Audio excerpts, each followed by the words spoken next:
અહીંયાથી ભગવાનના ધામમાં જાય ત્યારે એનું શરીર, સ્થૂળ શરીર તો અહીંયા છૂટી ગયું હોય.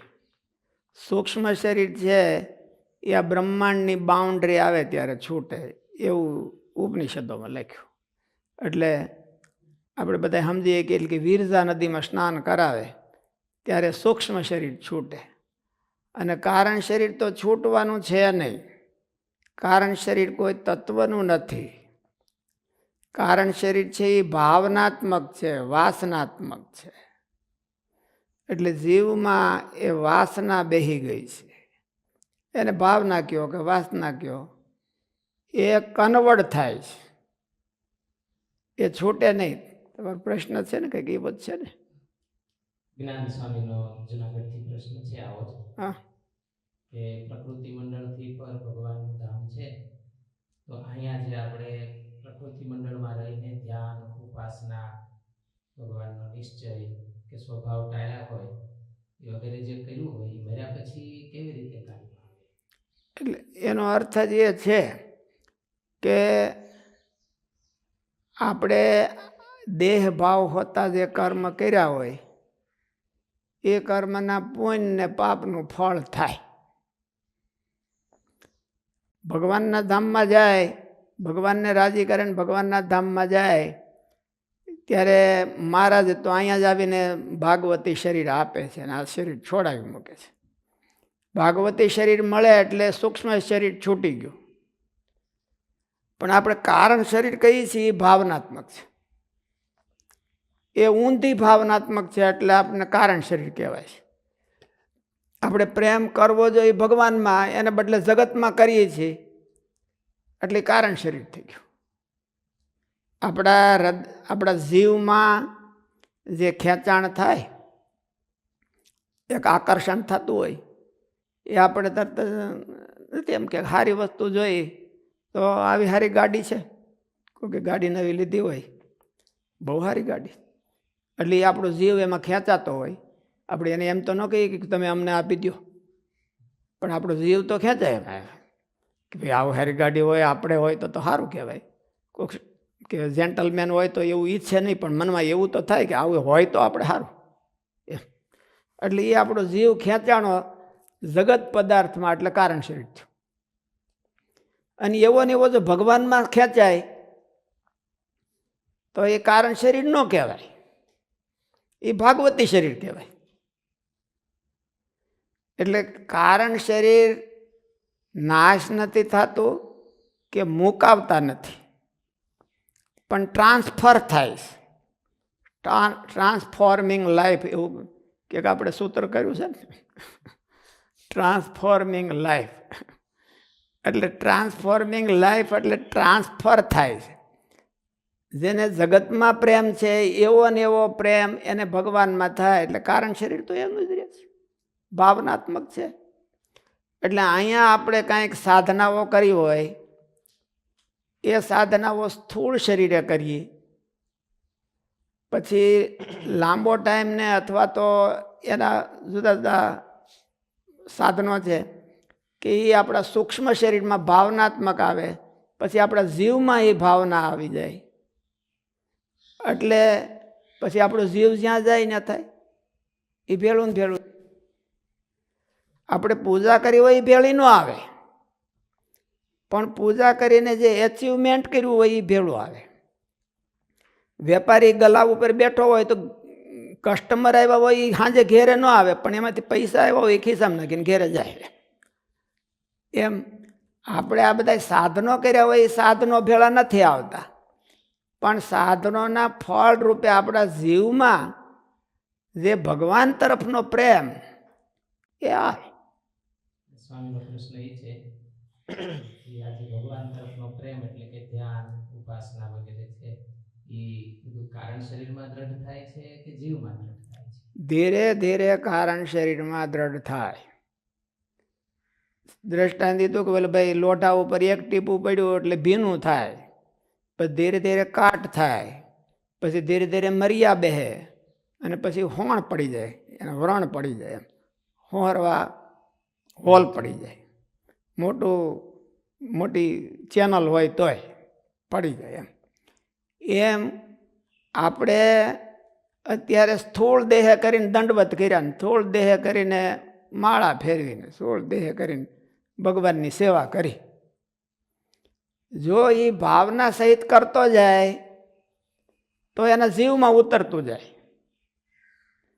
અને એનો જીવ આય બ્રહ્મરૂપ થઈ જાય, ભાવનાત્મક બ્રહ્મરૂપ થઈ જાય. અને પછી આ શરીરનું આયુષ પૂરું થાય એટલે આ શરીર પડી જાય. ઓલું જેમ મૂર્તિ બનાવવી હોય તો પેલા આ લોકો જૂના જમાનામાં તો મીણની મૂર્તિ કરતા, મીણનું ઓલું સ્ટેચ્યુ કરે એને પછી માટીથી મઢી દે અને પછી એમાં હોલ રાખે અને એમાં ઓલું પંચ ધાતુ ઉકાળીને એનું લિક્વિડ છે એમ નાખતા જાય એટલે ઓલું ગરમમાં ગરમ હોય એટલે મીણને ગરમ કરતું જાય ને ખહતું જાય અને હોલમાંથી બારું નીકળતું જાય મીણ, અને એની જગ્યાએ આ પ્લેસમેન્ટ કરતું જાય ધાતુ, અને પૂરું ભરાઈ જાય એટલે પછી પૂરું થઈ ગયું. ભરાઈ જાય એટલે પછી માટી ખેરી નાખે અને પૂતળું માલપાથી નીકળે. એમ ભગવાન સંબંધી ક્રિયા કરતાં કરતાં કરતાં આપણું અંતર કલેવર બદલતું જાય. અંતર કલેવર એટલે ભાવના બદલતી જાય. સૂક્ષ્મ શરીર છે એ તત્વરૂપ છે, એ તો કાંઈ બદલે નહીં. આંખ હોય એ આંખ જ રહે, આંખમાં બીજું કાંઈ ફેરફાર થાય નહીં. કાન હોય એ કાન જ રહે, 19 તત્વ છે એ તો જેમના તેમ જ રહે. પણ બદલે શું તો કે એની ભાવના બદલતી જાય. ભગવાન તરફનું જે એને એટેચમેન્ટ હોય, આકર્ષણ હોય, પ્રેમ હોય, પેશન હોય, એ બધાય પૂર્ણ કક્ષામાં આવતા જાય. જેમ જેમ ક્રિયા કરતો જાય, અનુસંધાન પૂર્વક કરે તો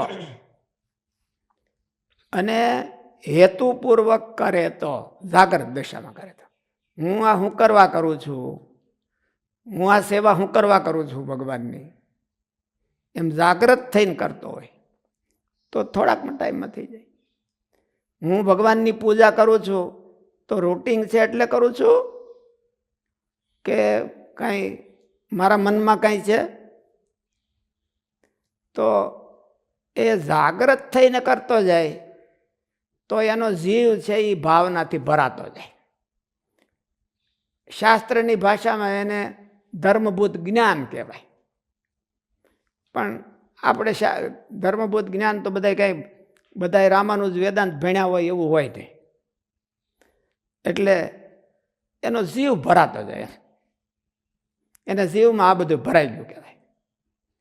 એટલે જીવમાં ભરાઈ ગયું હોય અને જગતથી હાવ ડિસ્કનેક્ટ થઈ જાય અને કેવળ આ ભાવનાથી ભરાઈ ગયો જીવ, એટલે એનું કારણ શરીર છે એ બદલી ગયું કહેવાય. ભાવનાથી ભાવનાનું મારણ થાય. જગતની વાસના છે એ ભાવના રૂપ છે અને એને નાશ કરવી હોય તો ભગવાનની સામે ભાવના થવી જોઈએ. અને એ આપણે આ ક્રિયાના માધ્યમથી કરીએ છીએ. નવધા ભક્તિ કરતા હોઈએ, સેવા કરતા હોઈએ, કાંઈ પણ ઉપાસના કરતા હોઈએ, ધ્યાન કરતા હોઈએ, એના માધ્યમથી આપણા જીવની ભાવના હાવ બદલવાની છે. કારણ શરીર બદલવાનું છે એટલે કારણ શરીરનો નાશ થતો નથી. નાશ એમ કહેવાય છે બદલી ગયો એટલે નાશ થઈ ગયો. ભાવના ન્યા જઈને આપણે કોરા હોય ભાવના વિના ભગવાન ધામમાં જઈને તો એને શું આપણું પેલું ગુણાતીત કે ઝાડવા જેવો કહેવાય, નિર્વાસનિક હોય તો ઝાડવા જેવો કહેવાય. તો એનો કોઈ તો મિનિંગ નહીં. ન્યા જઈને એને ભગવાનમાં હેતના હિહોરા છૂટતા હોય તો એ અહીંયા કરે. અહીંયા જ્યારે ક્રિયાઓના માધ્યમથી થાય, અને થાય કેવી રીતે? એમ તો થતું નથી, ક્રિયાના માધ્યમથી થાય છે. પૂજા કરતાં કરતાં ભગવાનમાં પ્રેમ થાય, સેવા કરતાં કરતાં ભગવાનમાં પ્રેમ થાય, ભગવાનની માળા ફેરવતો હોય તો ભગવાનમાં પ્રેમ થાય, ધ્યાન કરતાં કરતાં ભગવાનમાં પ્રેમ થાય, એમ કરે. એટલે એનું કારણ શરીર છે એ બદલી જાય અને એ ભેળું જાય પછી અહીં કરેલી હોય ક્રિયા તો પડી રહે. જે કાંઈ બધું કર્યું હોય એ અહીં પ્રેક્ટિસ કરી હોય એ તો બધી પડી રહે. પણ એ પ્રેક્ટિસનો જેમ આપણે પંચ વિષય ભોગવતા હોય તો પંચ વિષય તો છૂટી જાય, પણ એની વાસના આપણા જીવમાં ભરાઈ જાય. એવી રીતે આ ભગવાન સંબંધની ક્રિયા કરીએ તો એ ક્રિયા તો છૂટી જાય, પણ એની વાસના એટલે એને શુભ વાસના કહેવાય. શુભ વાસના કહેવાય એટલે ભાવના કહેવાય. અને એ તો પછી જીવ જાય ત્યાં ભેળો જાય. એટલે ભગવાનના ધામમાં જાય તો એવી ભાવના લઈને જાય તો ભગવાન બહુ રાજી થાય. અને એને ઓલું એ ભાવના પછી ભાગવતી શરીર દ્વારા અભિવ્યક્ત થઈને સેવામાં જોડાય. બદલાયેલું કારણ શરીર છે એ જ ભાગવતી તનુ છે કે ભાગવતી તનુ કઈ બીજું પણ છે? ભાગવતી તનુ છે એ તો સાકાર છે, ભાવના છે એ નિરાકાર છે.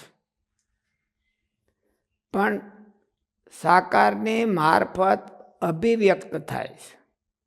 પછી મહારાજે ભગવાન એને નિત્ય એ કાંઈ ભાગવતી શરીર આપે છે, એટલે એના દ્વારા ભાવ આપણે કેમ માલિપા ભાવના છે એ અભિવ્યક્ત થવાનું માધ્યમ કયું? સ્થૂળ શરીર. સ્થૂળ શરીર. આપણે કોક આવે ને ખુશી થાય તો મોઢું મલકાય, અને કોક આવે તો તોબડો ચડી જાય. તો એ તો અભિવ્યક્તિનું સાધન છે. ભાવના તો માલિપા પડી છે. એટલે ભાગવતી શરીર છે એના દ્વારા એના જીવમાં ભાવના કયો એટલે ભગવાનની તરફનો જે ભાવના છે, ભગવાનની ભક્તિ છે, એ ભાગવતી શરીર દ્વારા એ સેવા કરે છે. જેમ આ સ્થૂળ શરીર છે એ નાશવંત શરીર છે, એમ ભાગવતી શરીર છે એ પરમેનન્ટ શરીર છે. એમાં નાશ છે નહીં, આના જેવું એનો સ્વભાવ નથી, પણ કરે છે તો એનાથી ને